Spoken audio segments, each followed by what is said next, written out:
پاکستان اب martial law کا متحمل نہیں ہو سکتا۔ چیئرمین پیپلز پارٹی بلاول بھٹو نے آکسفورڈ یونیورسٹی میں لیکچر دیتے ہوئے کہا، پاکستان کے ایٹمی اثاثے اپنے حفاظت کے لیے ہیں۔ پاکستان کا مستقبل آئین کی بالادستی، آزاد عدلیہ اور صحافت سے وابستہ ہے۔ عوام بہتر مستقبل کا مطالبہ کرنے کے لیے حق بجانب ہیں۔ نیب ڈیٹر کو نیند لا رہے ہیں، ہم آج بھی اس کے مخالف ہیں۔ والدہ نے بدلہ لینا نہیں سکھایا، جمہوریت بہترین انتقام ہے۔ خواتین پر عائد پابندیوں کے باوجود بے نظیر بھٹو ملک کی وزیر اعظم بنی۔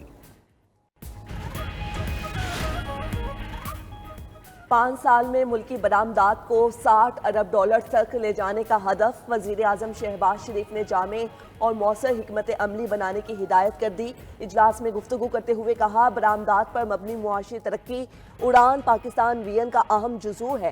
ایکسپورٹ ڈیولپمنٹ فنڈ کے گورننس نظام میں ضروری اصلاحات کی جائیں، ٹیرف نرخوں کو کم اور نظام کو عام فہم اور آسان بنایا جائے۔ دوسری طرف وزیر اعظم شہباز شریف سے ارکان قومی اسمبلی کی الگ الگ ملاقاتیں۔ وزیر اعظم نے ارکان اسمبلی کو اپنے حلقوں میں عوام سے روابط بڑھانے اور ان کے مسائل حل کرنے کی ہدایت کی۔ وزیر اعظم شہباز شریف کا سیاسی میدان میں اترنے کا فیصلہ 22 فروری کو ڈی جی خان میں پہلے جلسہ عام سے خطاب کریں گے۔ جسٹس سرفراز ڈوگر سمیت ٹرانسفر ہونے والے تینوں ججز کو کام سے روکا جائے۔ اسلام آباد ہائی کورٹ کے 5 جج سپریم کورٹ پہنچ گئے۔ عدالت عظمیٰ میں سینیورٹی کے خلاف درخواست دائر۔ درخواست گزاروں میں جسٹس محسن اختر کیانی، جسٹس طارق محمود جہانگیری شامل، جسٹس بابر ستار، جسٹس سمن رفت امتیاز اور جسٹس سردار اعجاز اسحاق شامل۔ 49 صفحات پر مشتمل درخواست آرٹیکل 184 کی شق 3 کے تحت دائر کی گئی۔ درخواست میں موقف اختیار کیا۔ صدر کو آرٹیکل 200 کی شق 1 کے تحت ججز کے تبادلے کا لامحدود اختیار حاصل نہیں۔ مفاد عامہ کے بغیر ججز کو ایک ہائی کورٹ سے دوسری ہائی کورٹ ٹرانسفر نہیں کیا جا سکتا۔ درخواست میں استدعا کی گئی ہے کہ صدر مملکت کے اختیار کو جوڈیشل کمیشن کے ساتھ مشروط کیا جائے۔ درخواست میں وفاقی حکومت، ٹرانسفر ہونے والے 3 ججز اور ہائی کورٹس کو فریق بنایا گیا۔ ججز نے درخواست میں حکم امتناع سے لکھا گیا۔ روایتی حریف پرانا میدان آمنے سامنے انڈیا اور پاکستان۔ قومی اسکواڈ اپنے اگلے چیلنج کا سامنا کرنے کے لیے دبئی پہنچ گیا۔ پاکستان اور بھارت کا ہائی وولٹیج ٹاکرا 23 فروری کو ہوگا۔ Pakistani cricket team Dubai stadium میں آج پریکٹس کرے گی۔ پاکستانی ٹیم 27 فروری کو اپنا آخری گروپ میچ بنگلہ دیش سے کھیلے گی۔ New Zealand cricket team Karachi سے اسلام آباد پہنچ گئی۔ نیوزی لینڈ کی ٹیم 24 فروری کو بنگلہ دیش کے خلاف میچ کھیلے گی۔ ادھر چیمپئنز ٹرافی کا افتتاحی میچ نہ جتوانے اور انجرڈ ہونے کا غم۔ قومی ٹیم کے بلے باز فخر زمان ڈریسنگ روم میں رو پڑے۔ شاہین آفریدی فخر زمان کو تسلی دیتے رہے، وہ نیوزی لینڈ کے خلاف میچ میں فیلڈنگ کے دوران انجری کا شکار ہو گئے تھے۔ وزیر خزانہ محمد اورنگزیب کی زیر صدارت اقتصادی رابطہ کمیٹی کا اجلاس۔ آئی سی سی اور دیگر غیر ملکی اداروں کو چیمپئنز ٹرافی کے لیے ٹیکس آمدنی پر چھوٹ کی منظوری۔ اعلامیے کے مطابق ٹیکس چھوٹ کھیلوں کے ایونٹس کی میزبانی کے بین الاقوامی معیار کے تحت دی گئی۔ پاور ڈویژن کے لیے 6.8 ارب روپے کی ٹیکنیکل سپلیمنٹری گرانٹ منظور کر لی گئی۔ پی ایل ایل اور سو کار ٹریڈنگ میں L N G framework معاہدے میں توسیع کی بھی منظوری۔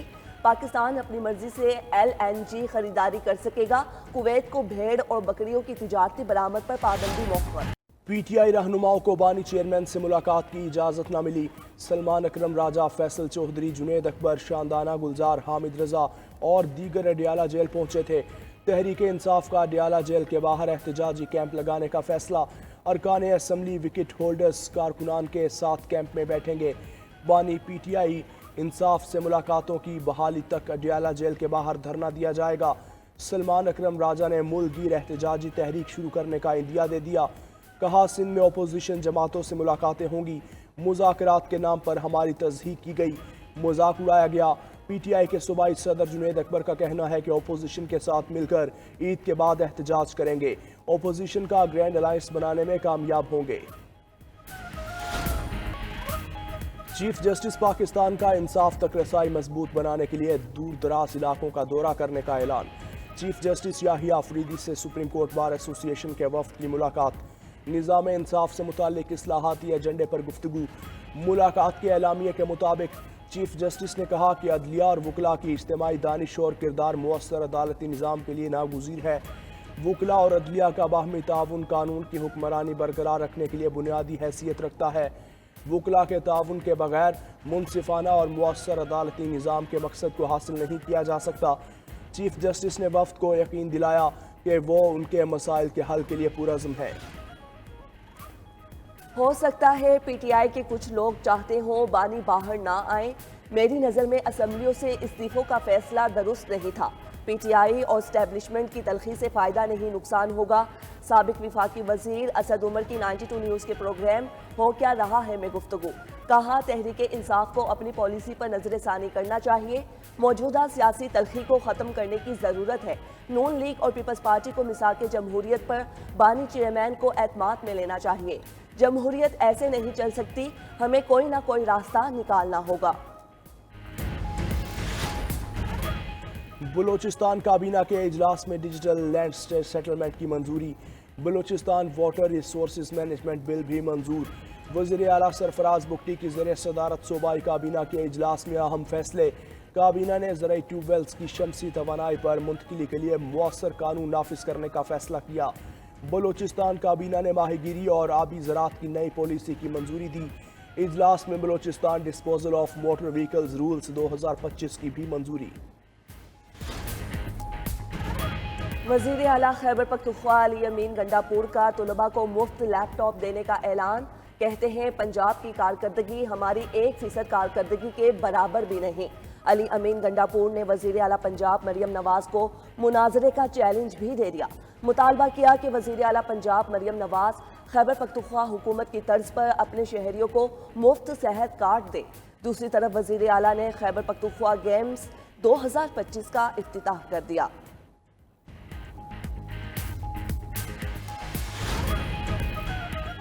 رواں سال صدقہ فطر اور فدیہ سوم کم از کم 220 روپے فی کس ادا کیا جائے۔ چیئرمین اسلامی نظریاتی کونسل نے صدقہ فطر اور فدیہ سوم کا نصاب جاری کر دیا۔ ڈاکٹر راغب حسین نعیمی کا کہنا ہے یہ نصاب گندم کے حساب سے ہے، جو کے حساب سے 450 روپے ادا کرنا ہوں گے۔ کھجور کے حساب سے 1650 صدقہ فطر اور فدیہ سوم ادا کیا جائے۔ مخیر حضرات اپنی مالی حیثیت کے مطابق صدقہ فطر اور فدیہ سوم ادا کریں۔ 30 روزوں کا فدیہ گندم کے حساب سے 6600 روپے بنتا ہے۔ 30 روزوں کا فدیہ جو کے حساب سے 13500 روپے ہے۔ سرکاری سبسڈی والا آٹا استعمال کرنے والے صدقہ فطر 160 روپے ادا کر سکتے ہیں۔ یوکرینی صدر زیلنسکی کی کیف میں امریکی ایلچی کیت کیلاگ سے ملاقات۔ زیلنسکی نے کہا ملاقات میں جنگ کی صورتحال، قیدیوں کی واپسی اور حفاظتی ضمانتوں پر بات چیت ہوئی۔ امریکہ کے ساتھ مؤثر سرمایہ کاری اور سیکیورٹی سے متعلق معاہدے کے لیے تیار ہیں۔ گارنٹی دی جائے روس دوبارہ حملہ نہیں کرے گا تو دیر پا امن ہو سکتا ہے۔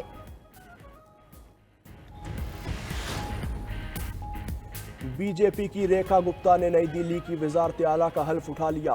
تقریب حلف برداری میں نریندر مودی سمیت دیگر اہم شخصیات کی شرکت۔ وزیر اعلیٰ ریکھا گپتا کے ساتھ ان کی کابینہ میں شامل 6 وزراء بھی اپنے عہدوں کا حلف اٹھا لیا۔ 50 سالہ ریکھا گپتا نئی دلی کی 9ویں وزیر اعلیٰ ہے۔ وہ اس منصب پر فائز ہونے والی 4تھی خاتون ہیں۔